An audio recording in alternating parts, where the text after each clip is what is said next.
Welcome and welcome back to the Knife Nook. Hey, what's going on, guys? Today we got another cold steel knife today, the Canadian belt knife, and hey, let's see what's all about. All right, here's a little bit of information on it. All of our particulars. So you guys can check that out, pause that, whatever you need to do. But Canadian belt knife, and a little closer look at it. It's Canadian design. D.H. Russell made this. Did you know who D.H. I never knew who D.H. Russell was. I've heard of him. I've heard of his knives. Well, apparently he used to be the private secretary to the Canadian Prime Minister. But in his job, he was going out and about and couldn't find any Canadian-made knives. No, everything was imported in Canada at the time, apparently. And that upset him, and he felt he should change it. So he searched out a knife maker, ended up with a Groman, and turned out this design, originally the first one, the Canadian belt knife. Pretty cool. Yeah. All right, I did not know that. Yeah. So he was shopping for a knife and he couldn't find one actually made in Canada. Yeah. Probably, all these imported ones. I mean, this was back I could see him, he was probably knife shopping going, hey, what's this all about? It was back in the 50s too, so, you know. Oh, 50s. So Yeah. This design came out in the 50s. Yeah, 1957 is when the original design for this blade shape came out. Right on. Okay, I did not know that. All right, Yeah. There it is, German 4116, made in Taiwan. So yeah, an import version, and cold steel. That's great that they find all these different places, like inspired, Canadian-inspired belt knife, and they make it for an affordable price. So these D.H. Russell knives, they go for over $100, and a knife like this, a budget knife like this, for around $25. What this retails for. This is a great option for if you want to go a little harder out there and you don't want to mess up your safe queen. You know what I mean? Your nice knife. This you're going to be able to take it out in the mud with this plastic propylene handle. You're going to be able to get blood on it and everything like that, and you're going to be able to throw it right in the dishwasher when you're done, being stainless, and be done with it. It'll clean it right up. As you see here, a lot of times you see like hunting knives and stuff like that, and a lot of gunk gets down in between there, where the handle meets the tang. But since that's molded on there, I don't think you have to worry about any type of bacteria growing in there. So that's pretty cool. I do like that. This texture on this handle is really, really smooth. So I definitely want to be using this in any type of tactical fashion. That's not what it's designed for in any type of way. You have no hand guard there, so your hand could slide down very easily with that. And right here with the reverse grip, this is kind of sharp. So yeah, as you see there, take it for what you guys want to take it for there. But that's the only way I would grip it, is kind of lock it in the joint there. Seems like you'll hurt yourself. Yeah, that's not what this knife is intended for. But as you see here, you got this odd leaf shape. Yeah, upswept leaf. If y'all can tell. Yeah, you hold it there and it just goes up. So that's going to be great for processing and cleaning game.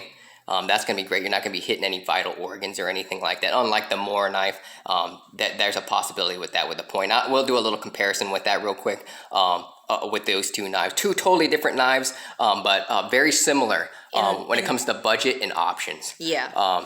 As you see here, this has a nice jimping up there. Rounded, it's pretty rounded, so it's not sharp at all. You're not going to be able to strike any fire steel or anything with it unless you customize it yourself, which you totally could. Yeah, it's your option. At $20, you can customize it all you want. For sure, yeah, $20.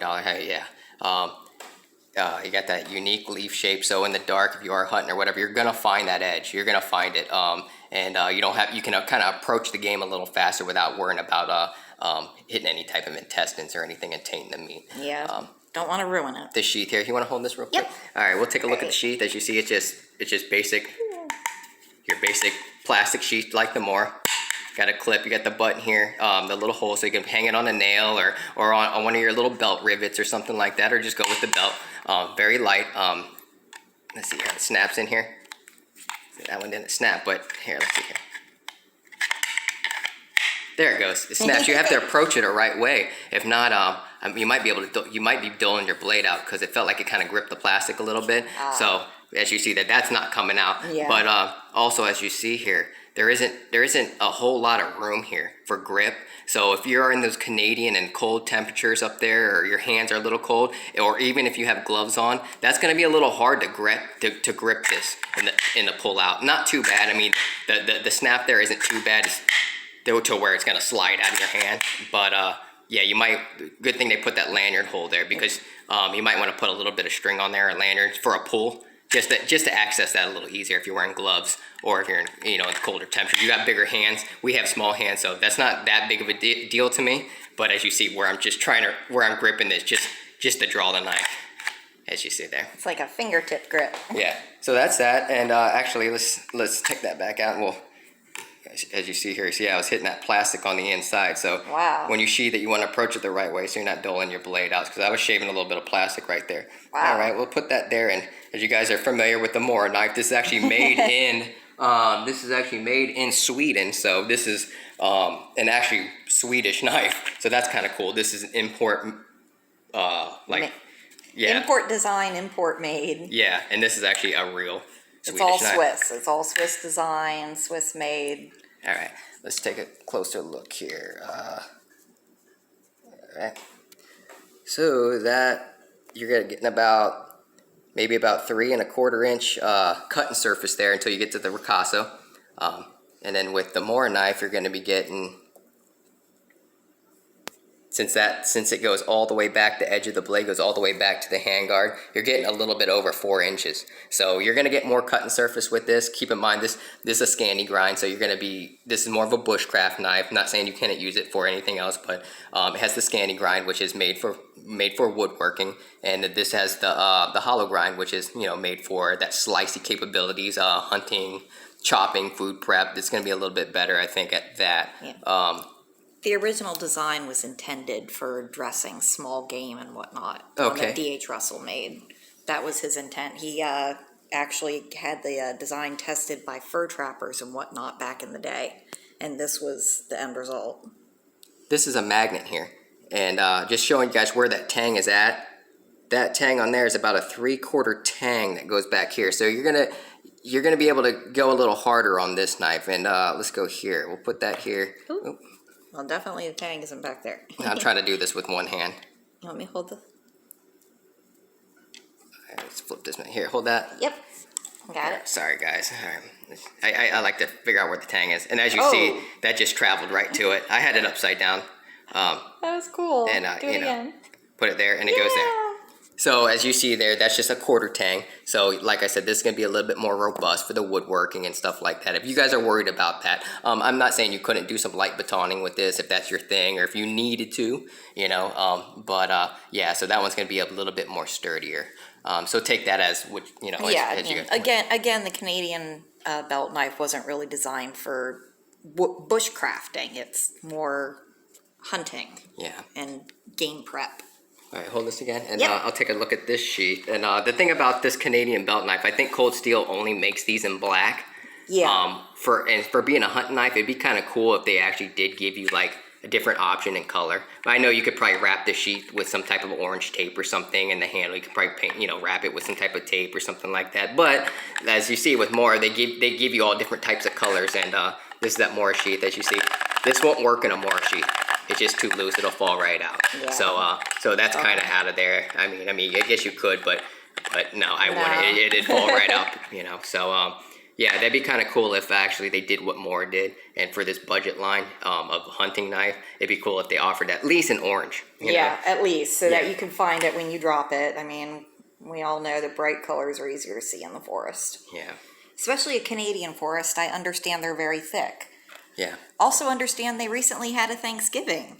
Like October 10th, it says that they have a Canadian Thanksgiving. So happy belated Thanksgiving to all of you Canadians. Hey, yeah. I hope it was good. Yeah, I didn't A lot know of good food and good friends and family. Okay, so let's go ahead and do some cut testing here. You want to hold the camera? Yep, I'll get the camera. We'll do some paper. Paper. Cool. Ooh. That one hung up a little bit. Ooh. Go. Very sharp. Wow. Nice. So it's sharp. It's definitely going to cut paper. With keep in mind that is the hollow grind on it. the hollow saber. So yeah, it cuts paper. Let's try a little bit of cord. Here's like a little 3-inch piece of some paracord. And, Careful. boom, Ooh. no problem. No problem. That was So nice. let's try again. This little 2-inch piece. I got a good grip here, but once again, a little push cut. I love Nice. the sound it makes. Nice and clean. Yeah, little raspy sound. Yep. All right, so I'll give this to you, and we'll do a little food prep with it, just to show you Okay. guys how it does with food prep on the campsite. Because this make a heck of a, I'm thinking it's going to make a heck of a gaucho, or process. You know, it's made for processing meat, so it's Yep. going to be good with doing ribs and everything like that. Here, I'll give you the knife and I'll let you do Okay. your thing. Alrighty. Let's switch places here. Alrighty then. We got a little onion. All right. Well, we don't have a little onion, but we're gonna see how it goes here now. Normally, let's see here. Ooh, that was nice. That tip lets me index really well. You're scaring me with your fingers there. Well, the onion is a bit. But no hang-ups or nothing like that. No hang-ups. But this, wow, this Keeps sliding off. I wonder why it keeps doing that. There we go. Just getting used to it, I guess. Yeah, it's getting used to that shape. That shape is a little odd, but once you get it, man, look at that. It likes to draw real nice. Yeah. Let me see. What type of grip are you holding it anyway? I mean, is that your natural This is just kitchen? a With your- normal kitchen. Oop, Yeah. normal kitchen grip. Huh. And how does that compare to like actually your kitchen knife? Well, I like this. My kitchen knife is a little bit bigger, so obviously with this onion, it would be a little bit better. Yeah, try some but- sideways slicing like that. Yeah.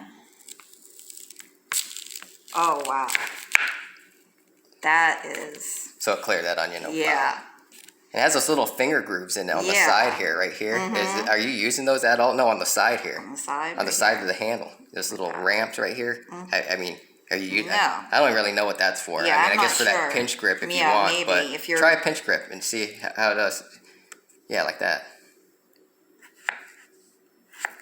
Wow. How's look at that? That's just amazing, people.